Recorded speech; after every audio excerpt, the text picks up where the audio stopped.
it going, brosos, elders and younglings? This is Shade here and welcome to another episode on the channel. I don't know where I was going with that one, to be honest. Today I am going over with you guys not a PlayStation 1 buying guide, well, my collection I guess, but a buying guide but on a budget. Okay, so like newcomers not having to think about what there is in a whole, like what there is to start with, because I've watched like buying guides and they talk about too much to do with like everything else other than the main stuff that you want to get started with. So like this is a starter's buyer's guide. So if you've already got a PlayStation 1 or a PlayStation and loads of other stuff, then don't bother with this. Don't watch this. My PlayStation's recognised my voice. There we go. So anyway, moving on then. I'll try not to say the word throughout the entire video now. You know what this is about. Don't need to say that word anymore, otherwise the console will pick it up. So let's move straight on into it. So I've got both two consoles here. I've got the PS1 and the PS original. So this is the, how can we say, the fat. So if you have the PS2, you'd have the PS2 fat and PS2 slim. So this is the PS fat and this is the PS slim. So that's sort of the first concept. But so these are the first two consoles that you want to try and look into getting. Knowing what one's cheaper is a bit difficult as well, because it depends now on, well, it's been 24 years since the release of this one. So it depends on if it's got the box, if it's in relatively good nick, if it has the controllers, wires, all that type of stuff. So there are things to take into account with this. With regards to the PS1, again, it's sort of the same thing, but a lot of them do come relatively good nick. I've got this one here, and I've got one up there as well. This is the one I actually play on.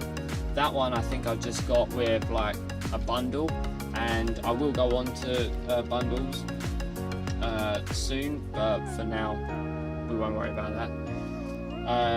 But yeah, I can't really remember where I actually got this one from. I know I got this one because of this mark up here. This is where they had a label, and if you watch one of my previous videos, I actually talk about pet peeves, and this is one of them.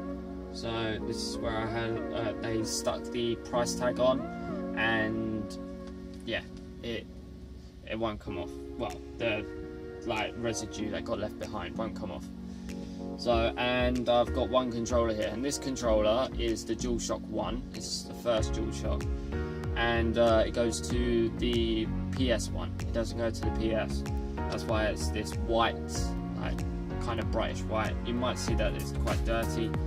That's just because it's old. It don't matter.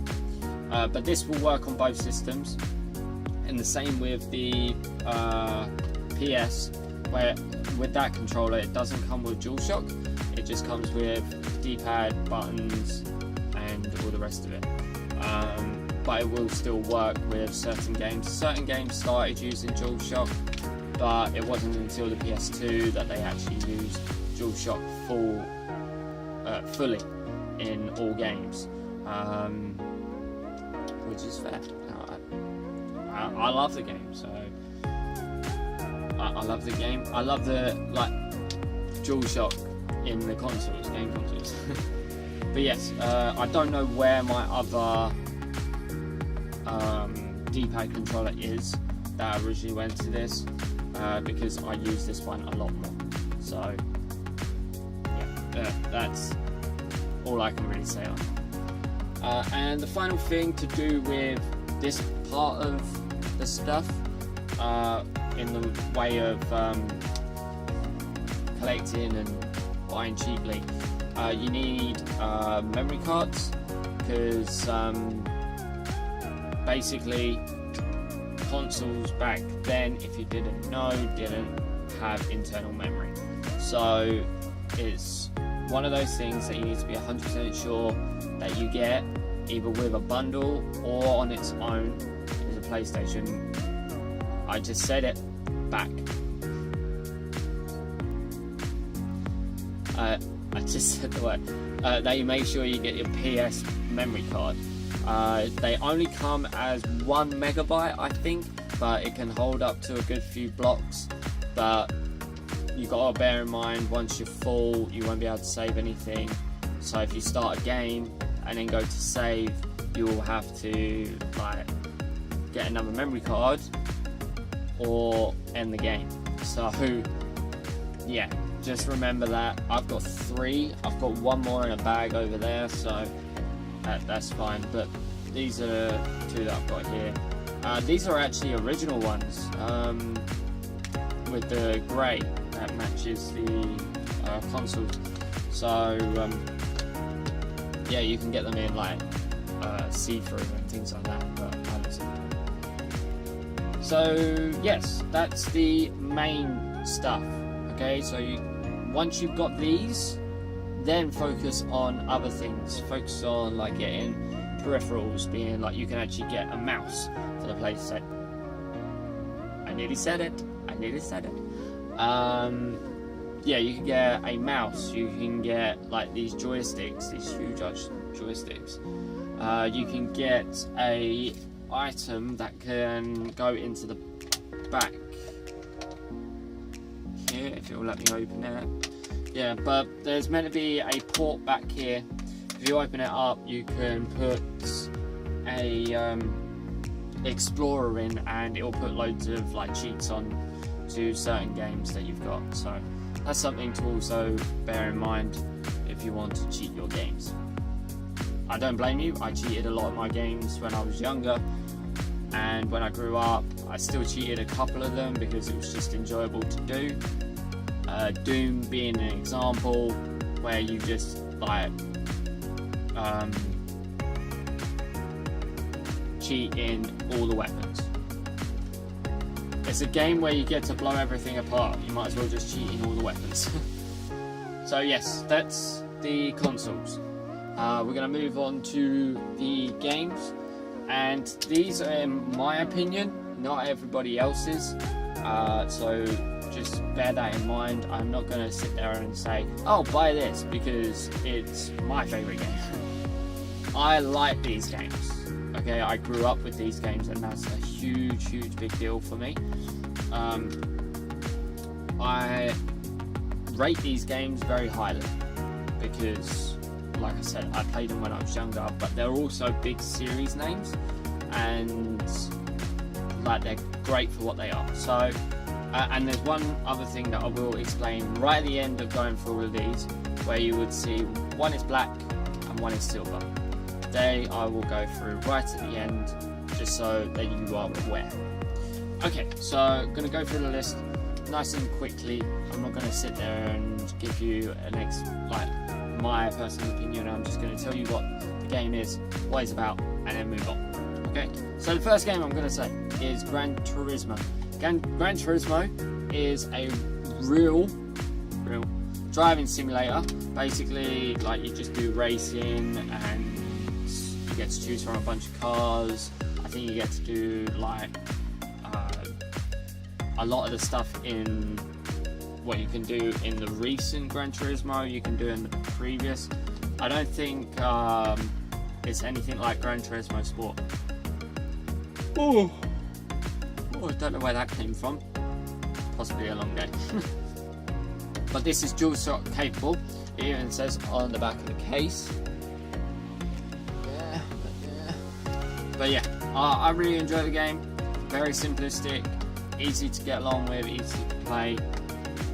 I rate it as probably one of my top 10. I'm not a massive driving simulator person or racing, but yes, one of my top 10.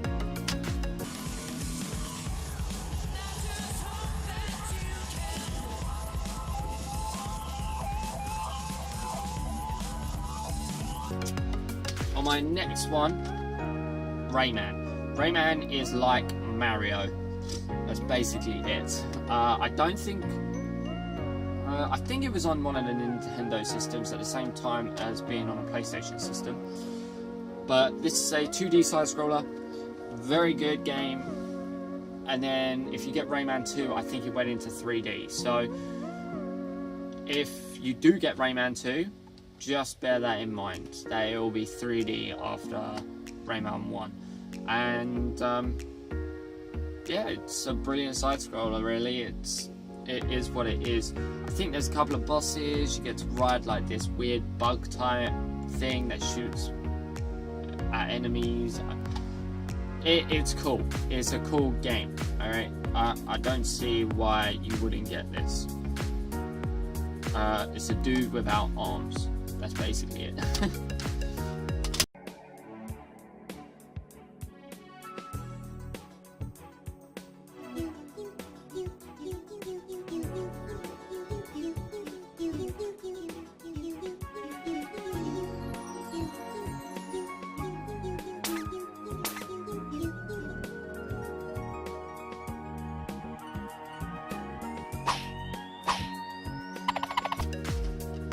Okay, next one is the Command & Conquer series. I haven't got the third one yet because it's quite expensive, but this is Command & Conquer, and we've got Command & Conquer Red Alert. Now with these games, they are RTS, so real-time strategy, and I really enjoy RTS games. I am waiting on getting the third Command & Conquer, like I said, and there's also another RTS that was done by the same makers as Command & Conquer, and that's June 2000. I really want that because then it can go with these, and then I can just smash out a good like 4 to 5 hours playing each of these games. They are so enjoyable to play. You get to come up with new gaming like strategies every time. With each of the Command & Conquer games as well, you get 2 discs, so you get like the good guys and the bad guys, depending on what way you like to see it. And no matter what, it's really enjoyable. I love playing the I think it's this one on Nod. You get a really cool mission where you have to build a base out of nothing, and then on the GDI side, so if you think good side, there's a mission that you you go into password and you type in Pat sucks, PATSUX, and it's a secret mission, and it's really cool because you get to build up your base and everything, and then finally go attack. But yeah, like they won't ever come and attack you, and they won't build anything either. It's just some sideline game. I don't even know how they put it into the game. I don't know why it was there, but it was always there. So, but yeah, the Command & Conquer series, absolutely love it. I would hugely recommend this if you want an RTS. Also, I think these can be used with the mouse.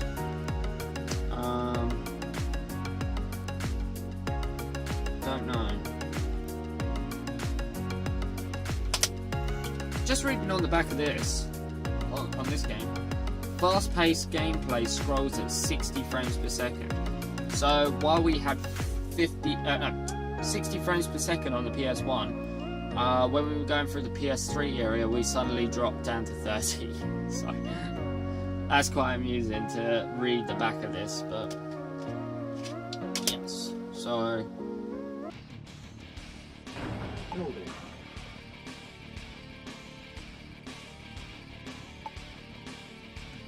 training. Construction complete. Unit ready. Building. Structure sold. It doesn't say if you can use... yes. On the back of this one it says it's mouse capable. On the back of this one it doesn't. So on Red Alert it's mouse capable. Maybe it is mouse capable on the original Command & Conquer and the mouse came out afterwards. I do not know. Okay, on the next one. Now this one is a no-brainer. Can be expensive depending on where you go. For me, it doesn't have the manual, so that's the only thing. But it is Metal Gear Solid 1. Okay, so this game I haven't actually played, but I've played Metal Gear Solid 2, Metal Gear Solid 3, Metal Gear Solid 4. I have played Ground Zeroes, and I haven't had a chance to play Phantom Pain. Now, the reason why I'm still rating this is because of the franchise itself. The franchise itself is amazing, so I'm rating Metal Gear as a high because of that. Just a quick breakdown of the game. It's a stealth game. You can go guns blazing, but it tries to emphasize on the word stealth. You play a character called Solid Snake. I don't really know the story of number 1, so I won't really go on to that, but Metal Gear is basically the highlight of this. So Metal Gear is the machines he goes up against, and then Solid is talking about Solid Snake. So yeah, it even says tactical espionage action. So stealth, espionage, action. So, but yeah, love it. I think the reason why it's split down into 2 discs is because the game is quite big. So remember that too. I'll probably try and eventually get around to playing this. I really want to.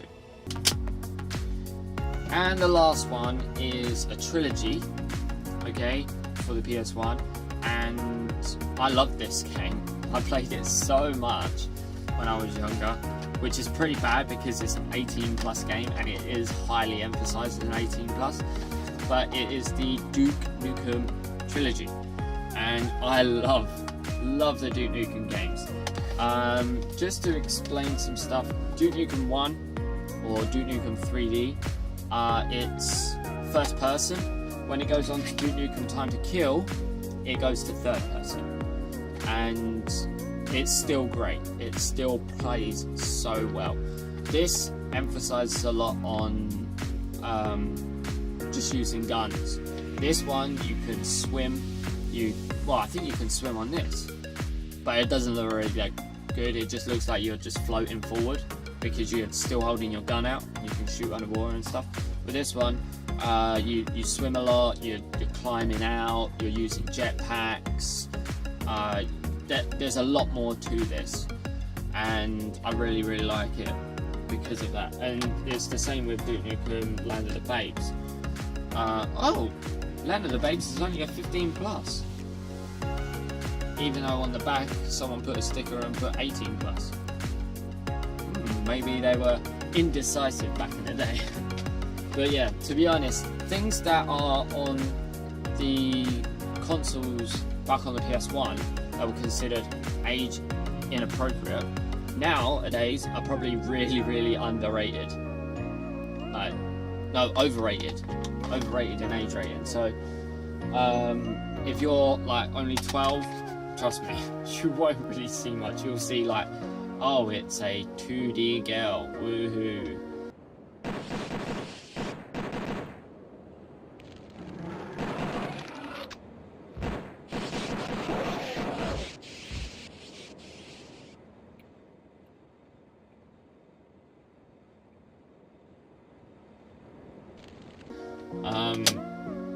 Yeah, there is one final game, but I'm not going to get it off my shelf. It's Doom or Wolfenstein as well. Get those games. Like, you'll find them anywhere and everywhere. Doom was like the highlight of the 90s to do with gaming. As soon as it came out in 1993, it beat Windows, I can't remember, Windows 98, I think it was. I'm not sure. But that's 5 years after the game came out. It sold more copies than anything Microsoft did. So, or I think it had more downloads or something like that. But Doom, get it. It is an amazing game, amazing first person shooter. It set up everything for every first person shooter you've been playing. So yes, that is my short buying guide. I hope you understood a lot of it. Just focus on the consoles, focus on a small amount of games, don't get loads. Things will eventually pick up as you go along. Look in charity shops, garage sales. Oh, that was weird. Go to boot fairs, second-hand shops. If you're in the UK, go to CX. They've got actually PS1 games in there now, and obviously go check out eBay. But yes, the last two things then, because I still haven't touched on bundles, is black and actually I can use this one. Black and silver case games. So silver means platinum, black means black label. So black label down here, and then you got silver label here, which is platinum. These basically mean two things. One, with the black label you get a coloured disc. So with the Duke Nukem, it's got a Nuke emblem on it. On the platinum discs, it doesn't have that. It's a silver disc and it just says platinum on it. It won't have any fancy stuff. See, platinum and just a game. So that is one thing, and that affects actually price. So because the platinum game is like a greatest hits or a like further down the line, like I don't know, alternative option to buying, they're not the original copies. So take that into consideration when you're looking around buying. The other one is bundles, and I'll touch on this really lightly because it doesn't need a bunch of emphasis. Bundles. Say I'm looking at you right now and I'm going to sell all this to you. So there's a PS1 and a PS. These games and that controller. It's up to you if you want to keep both consoles. But say this was the same as both of them. Okay, so say you had two PSs. You could sell one of them. That way you are earning a little bit of money back from the bundle, because the whole idea of a bundle is to make it a little bit cheaper, so then you can sell it. Then once you've sold it, then they won't need to worry about what happens next. So then what you can do is then sell it to like a second-hand shop. Same with games. Games work the exact same way. So if you look at a bundle and you go, oh, there's like 5 games in there that I really want, but one of them I've already got, what should I do? Do it. If you've got the money to do it and you know it will work for you, then do it. Work out how much places are taking it in for to see if you'll make profit, and then take the game, go sell it, and then you get a little bit of money back. It works out so much easier doing it like that, because otherwise you're buying individual games all the time and it just racks up the money. The money will just keep going. So yes, anyway guys, I hope you enjoyed. Don't forget to leave a like on the video if you did. Don't forget to subscribe to come Bravo Youngling today. Sorry that I've been a bit tired and run down. It's been a very long day. Right now it is 7:20. I've been up since 7, maybe 8. Thinking about this making me tired again. But anyway guys, I'll see you in the next episode of whatever I make. See you all later.